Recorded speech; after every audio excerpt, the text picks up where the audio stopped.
sorry ass DJ.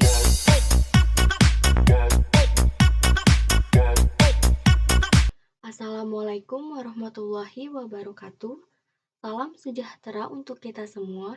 Pertama-tama perkenalkan, saya Anggita Fitri dengan NIM 204 1626 2201 043, akuntansi 20A, Fakultas Ekonomi dan Bisnis, mahasiswa Universitas Perjuangan Karawang. Di sini saya akan menjelaskan mengenai prediksi suara untuk masing-masing anggota Kongres Dewan Perwakilan AS menggunakan naive Bayes. Nah, dataset yang saya gunakan yaitu Congressional Voting Record, di mana dataset ini merupakan dataset yang berisi suara untuk masing-masing anggota Kongres Dewan Perwakilan AS.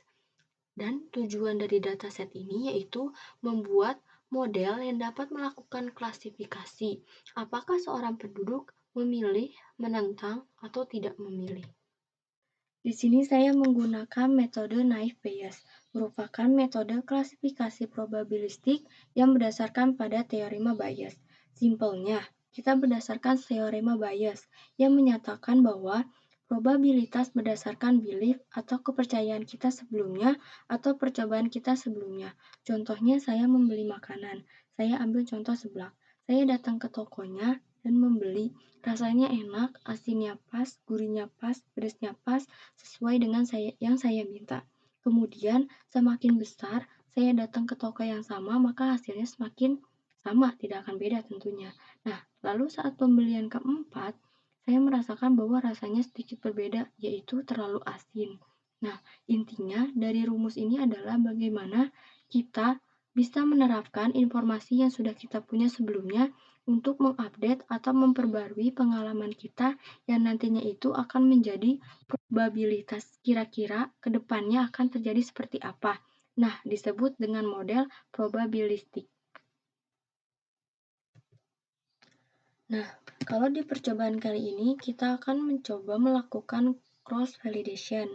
Jadi, cross validation ini merupakan metode evaluasi dengan cara membagi data menjadi beberapa bagian, dan nantinya data-data ini bakal kita pakai untuk train dan juga tes.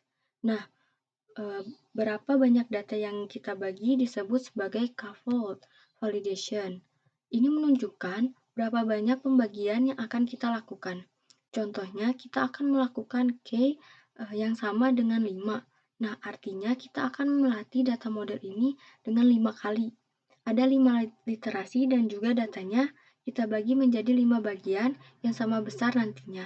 Misalnya, literasi pertama kita bagi menjadi 4, yang 4 itu dipakai untuk trading, dan tentunya yang satunya lagi dipakai untuk testing.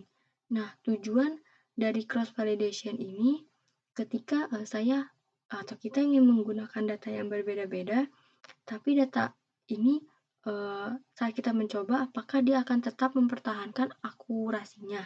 Nah, nanti saat kita melakukan tes berulang kali, diharapkan model yang kita miliki itu memiliki akurasi yang konsisten. Nah, di sini ada proses data mining-nya. Kita buat sederhana saja, di mana ada load data, pertama, kedua tentunya ada naive Bayes, yang ketiga ada test and score, lalu yang keempat ada confusion matrix. Nah, dari sini kita langsung buka Orange-nya saja. Untuk selanjutnya, kita langsung beralih ke aplikasi Orange-nya. Nah, di sini untuk load datanya saya menggunakan dataset, karena dataset ini filenya sudah tersedia ya. Seperti yang saya bilang sebelumnya, saya menggunakan dataset Congressional Voting Record yang berasal dari UCI. Cara menggunakannya di tap 2 kali sampai berwarna hijau. Kalau sudah, kita ke model, kita cari naive Bayes-nya. Lalu kita ke evaluate, kita cari test and score-nya. Nih, dataset ditarik ke test and score-nya. terus test and score-nya ke naive Bayes-nya, lalu confusion matrix-nya ini disambungkan juga. Nah, untuk kita mengetahui isinya, kita bisa menggunakan data table. Ini data table-nya. Kita tarik dari dataset ke data table buat dicek. Nah, jika kita ingin mengetahui apa sih yang terdapat di dataset ini, nah caranya kita bisa mengklik data table ini. Nah, di sini terdapat input data yang akan kita prediksi, ada Republikan dan ada Demokrat. Nah, di sini terdapat berbagai banyak kelompok. Di sini ada pembagian biaya proyek air, ya. Lalu di sini ada pengadopsian resolusi anggaran, ada pembentukan biaya fisik dan lain sebagainya. Masih banyak di sini. Nah, selanjutnya di sini ada test and score. Dia menerima input data dan learner.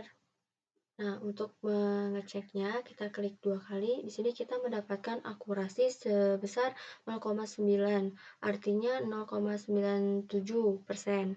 Nah, kalau kita lihat juga di sini, di bagian sampling, kita bisa pilih karena kita melakukan cross validation atau k-fold, kita pilih K-nya sama dengan 10. Lalu ada namanya juga certified sampling.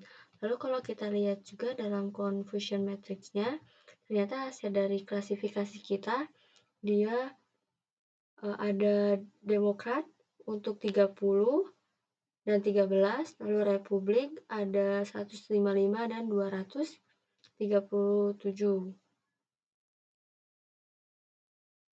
Nah, kita mungkin pengen lihat hasil prediksinya. Kita bisa tarik data table lagi ke test and score. Nah, di sini, mohon maaf. Nah, di sini kita bisa lihat, di sini ada 2 kolom. Ini harusnya adalah aktual yang harusnya diprediksi, dan ini adalah prediktornya yang diprediksi. Kalau dua-duanya benar, berarti sama atau benar hasil prediksinya. Kalau misalnya berbeda, prediksi kita salah gitu. Nah, di sini kemungkinan atau probabilitas untuk yang lebih besar daripada Republika dan Demokrat. Dan ini untuk yang bias Demokrat. Nah, di sini ada fold. Ini artinya berapa kali si nilai K atau si kitanya melakukan training ulang. Di sini kan ada sampai 10. Artinya setiap fold akan menghasilkan model yang berbeda. Makanya di sini ada foldnya. Makanya saat di fold pertama ternyata hasilnya seperti ini. Dan berikutnya ada apa aja. Ini nanti ada di jajaran sebelah kanannya. Nah, ini untuk maaf, ini hasil prediksinya seperti ini.